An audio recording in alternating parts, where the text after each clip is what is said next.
প্যারিসে এমন একটি সমাধিক্ষেত্র আছে যেখানে চিরনিদ্রায় শায়িত হতে চান বিশ্বের অসংখ্য তারকা। নাম তার পের লাশেজ।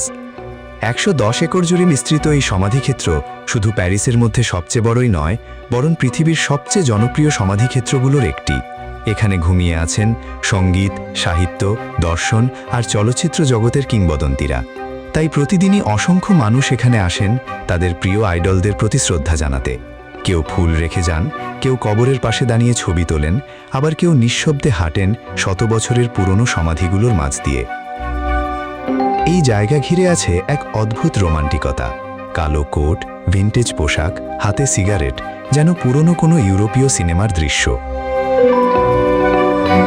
এখানেই সমাহিত আছেন জিম মরিসন। দ্য ডোরস ব্যান্ডের এই কিংবদন্তির কবর আজও সঙ্গীত প্রেমীদের তীর্থস্থান। আছেন অস্কার ওয়াইল্ড, যার সমাধিফলক একসময় ভরে যেত ভক্তদের চুম্বনের দাগে। এছাড়া এখানে চিরনিদ্রায় শায়িত আছেন মার্সেল প্রুস্ট, এডিথ পিয়াফ এবং আরও বহু কিংবদন্তি। ধীরে ধীরে পের লাশেজ শুধু একটি সমাধিক্ষেত্র নয়, বরং শিল্প, মৃত্যু আর স্মৃতির এক জীবন্ত প্রতীক হয়ে উঠেছে।